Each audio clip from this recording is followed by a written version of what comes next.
Good day, folks. This is Greg Judy at Green Pastures Farm, and I was just going to show you our progress that we're making on our strip grazing with the bulls and the steers. This is the new farm that we just bought about a month ago, and the boys and Jan and I finally got it completely fenced for livestock on Saturday afternoon. So this is the 2nd. It's January 2nd, and it's a Thursday. So yeah, we've been here 4 days now, I guess 5 counting Sunday and today, and we're giving them strips that are about 150 feet wide, and they're probably close to 800 feet long. There's around 64, let's see, we took out 5 steers. Let's see, there's 68. There's around 60 head of steers and bulls in here. These are all 2-year-olds, and there are 3 machos in there, which we're going to be selling this year. One's already sold. Somebody already bought one of them. But people are starting to put in their orders, and they're going quick. They go pretty quick when one guy buys 5. So these are all 2-year-old bulls, and they're picked up June 1st at our farm, and it's a first come first served basis. And you'll be able to go to our website here. I haven't put it up on our website yet, but you'll be able to, you can email me and I'll tell you the particulars on how to reserve yourself a bull. But there are some beauties in there, and they'll all be 2 coming June. So these are all born in 2023, except for the 2 machos that are left. Those would be coming, well, they're 3.5 years old, so there'll be 4 in the spring. Those were our best out of our 2021, yeah, 2021 herd. Anyway, I wanted to talk a little bit about what we're doing here. This is all fescue, and where we're at right here, where I'm standing, this is fescue. Now right there's Big Blue Stem, and this is the farm that we bought, and over there where the cows are, actually, that's the starting of the 6 acres that we leased. And then coming this way, we got 7 that we bought, and then Bubba and Dijon leased us their remaining 13 acres. They've got a house over there. We fenced it off, the house and lagoon, his future workshop / studio, and the woods. We don't need the cattle in the woods. Fenced off, you know, quite a bit of the woods. They can get some of it for shade and such, but they're not in the woods. They're out here. This is where the food is. I want to show you what they're eating. This is what we left. So this is on 1-day moves, and this is January 2nd. So we'll be back here in 45 to 60 days, about the middle of February. Folks, this is what we left. There is a ton of forage in here. So I wanted to give a little talk on what is the correct percentage of warm season grass to have on your farm for a grazing operation. Well, if you're into wildlife and just providing cover for wildlife, I think you can go a lot higher percentage of warm season grass. But for a livestock operation where you're trying to winter cattle without having to feed any hay or grain or a protein tub, something to help them break down that stuff right there. Folks, there's no food value in there. Now, we are very fortunate. We live in mid-Missouri, and we grow a grass called Kentucky 31 fescue that everybody hates. It's because of the toxicity, and I understand that. I mean, people, they despise it, and they spray it with glyphosate to get rid of it, and put in what they call the novel endophyte. So there's a novel endophyte fescue that doesn't have the toxin in it. The one we have has the toxin. Folks, it's been here since the 50s. The grain farmers brought it in to secure their waterways in their crop fields. Their waterways were washing away, and the government, the USDA said, well, you can't be tilling across that waterway there. You got to put that in grass. Well, the only thing they could find that would hold it was Kentucky 31 fescue. And so it got loose, and it covers the whole mid part, well, it covers all of Missouri, parts of Kansas, Iowa, Arkansas, Kentucky, that's where it came from, all the way to the East Coast. If you get too far south, you can't grow it. If you get too far west, you can't grow it. And too far north, it doesn't do well. So we're right in the sweet spot. We grow it, and we grow it well. But I'm gonna also give a plug against fescue in one respect. You don't want a pure stand of Kentucky 31. I think that's the worst thing in the world to have, is to have a pure stand. But folks, if you go out through there, I was looking around that old tree that's fallen down over there on the land we bought. There's a ton of orchard grass in these paddocks. Lots of orchard grass. There's some bluegrass, and of course there's this, the big blue stem. And so the big blue stem shines. It shines really well. And basically starting about the middle of June, you got July, August, September, it's done. So for about 3.5 months, this stuff will save your bacon. I mean, cows will get fat on it. There's no toxin in it. It's got an 8-foot taproot, and if it gets hot and dry, Big Blue Stem says, just bring it on. I can take it. I'm serious. This stuff is unbelievable. So I'm so happy to have it on the farm, but I do not want 100% Big Blue Stem. And that's because my cattle will starve to death in the wintertime. There's no food value in it at all. Now, you could put cattle on this, and if there was nothing else in here, they would eat it.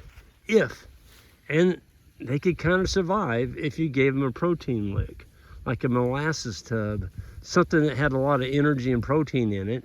So this would be, you might say, well, it's gonna fill their gut.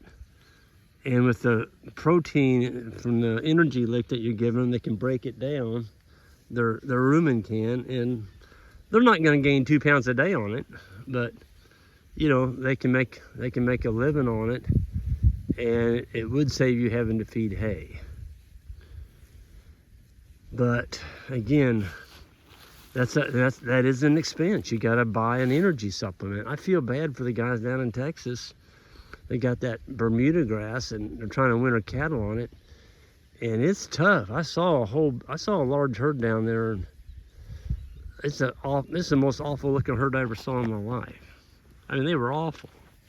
You could count the bones on all of them. And they were standing, it wasn't knee deep, but it was 6 to 8 inches of Bermuda grass, all they could eat. And there was no supplementation given to those cattle, and they were starving to death. I could tell it immediately from a distance. I was looking at the manure pats on that ranch, and they were 6, 8 inches tall. They look like boulders. When your manure pats are stacking up like that, folks, your cows are starving to death. Yep, that's right. They can't break down that cellulosic material and make a living. There's nothing in it. You might as well give them a bale of straw. It's the same thing. Straw might actually be more, maybe a little something to it versus Bermuda grass, which they starve to death on. Now, I know there's some folks out there said they can make it on Bermuda, and this guy said the same thing until his ranch manager said they'd lost, I think he said they'd already lost 30 cows that had died. And they were just beginning the winter. They were like a month into the winter. And they looked to me like there was another 50 that could die any day. So just because you have a lot of money doesn't mean you're going to be a successful rancher. I'll just leave it right there. I don't want to go any further than that. Look at these things. I mean, they're fat. It's because they're getting some Kentucky 31 fescue. You notice they're grazing up here in the fescue. They're not in the big blue. It's because the animals know best. They absolutely do. They know best. We turned the cow-calf herd into great big field of love grass a couple days ago. Isaac and I did. Those cattle shot up on that hill. They all went around the love grass field and they came back down like, what do you expect us to eat out of that? And there was some fescue mixed in it, and we said, well, y'all got to go up there and pick the fescue out.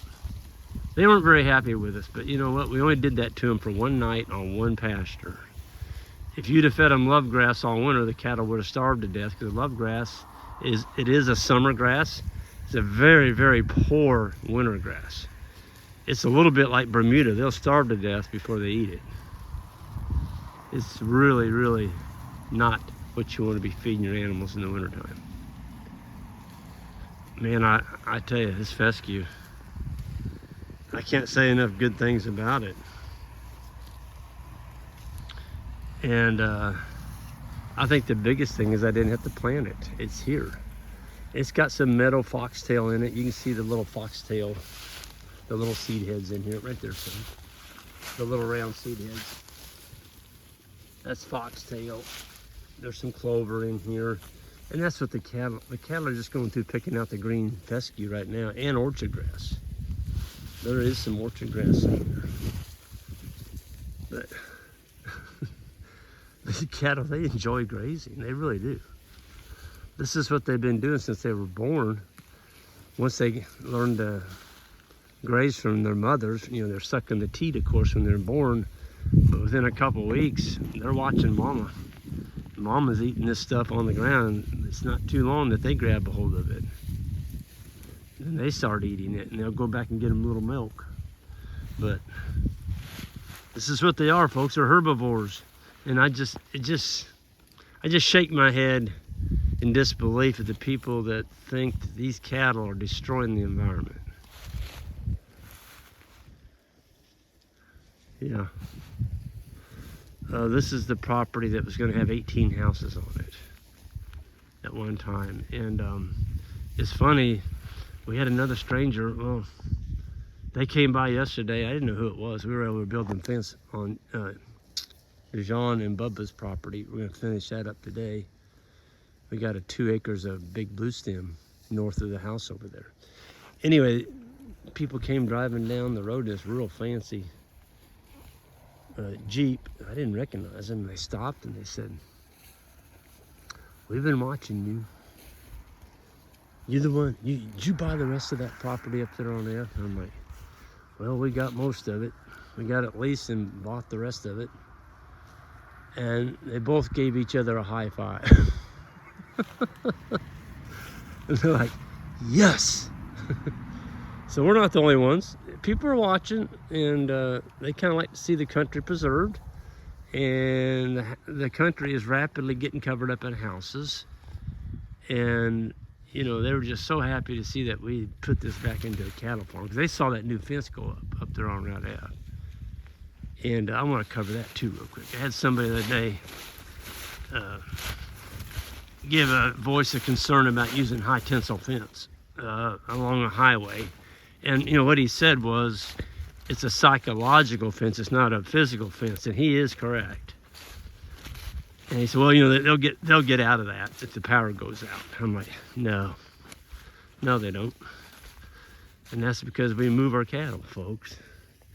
Now, if you put them on that little strip right there that's 150 feet wide, 800 feet long, and didn't move them all winter, and the power went out up here, and they could smell and see that green grass in that road ditch, he's right. They wouldn't get out. They'd be gone. We move our cattle. They don't get hungry. Another thing, that fence is hot. We've had the power go out for as long as 4 days, where we had an ice storm knock down the power lines, and we didn't have any power, and the cattle never got out. They never went through that. And it was cold. It was cold. They never went through it. For 4 days, they never went through it. Now on this farm, if the power goes out, we're not going to be sweating bullets, because, well, we don't sweat bullets anyway. But this farm has solar. It has the Speed Right solar charger with a big solar unit a mile from here. And we hooked on this new farm we just bought. I was a little concerned because we added a lot of wire here. And, you know, Isaac, he pulled out that meter and he set it up on that fence Saturday afternoon when we got done. I couldn't see the meter, but he was grinning at me. I said, what's it say? What's it say? Because we'd put it on the 141 acres, and then with a switch off. So we got a switch feeding all this so we can shut off the new farm. And so we tested the old farm. It was 5.1 kV, which is good for 5 wires. It's a long ways from the, and it's a solar charger. It's not a plug-in. It's been as high as 7.5, but the deal is there's probably some trees on it or a limb or whatever. We'll find that. But 5.1 kV, folks, that's 5,100 volts. Don't touch it. You will scream. I'll hear you from a half a mile when you touch it. It's gonna hurt you. He put that switch on the new farm, turned it on, and it still held 5.1 kV. So it didn't take it down 1 single volt. I wanted to show you something here. Look at this. Folks, that is unbelievable manure for a winter stockpile. Let me open that up. Look at that. Woo! Man, that looks good. So good. Beautiful stuff. It's got such a sweet smell to it. Here's another one. See how it's got the nice little ribs here around the edges of it. That one's stacked up about 3 inches. Still very, very well. What you don't want is the round turds, big old globs of round turds, poop sticking up. That has got a really nice consistency to it. You know, the bulls are doing good on that, but they're only here for 1 day, and we're getting some good impact. So this is what it looks like after they've been on for 24 hours. This is what it looks like when we first turned them in. So tomorrow morning, this whole area over here will look like this. And I am back fencing them. The reason I'm back fencing them, what I mean by that is they're not allowed to come back over here, is I want all my density, I want more pressure put on that really tall rank forage to get some more trampling done. And they're doing a wonderful job. And at the bottom of the hill there, they can walk back to the tank. Oh, I didn't tell you that, we got the water tank fixed. So Isaac and Dakota and I dug that out, and that was the water tank that Joel had to dive in the water last year. We cut the pipe off to put the new valve on the back of the pond dam. Well, it's feeding a frost-free tank now, and it's got a concrete pad, and these cattle are walking back to that water each day to get them a drink. We don't have to use the pond skirt.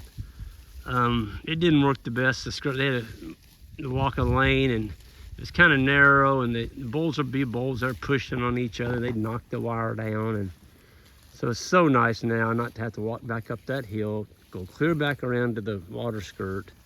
They can just go down here to below this pond and get them a drink. And this good water's coming out of that pond. That's free water. I didn't have to pay for it. Came out of the sky. Anyway, I'm gonna get out of here, and I did one more topic, and that is if you build a good fence like this out of high tensile wire, 9-inch spacing, Powerflex materials, all the hardware you can get from Powerflex, and also the posts are all timeless. These are timeless posts, and you know what?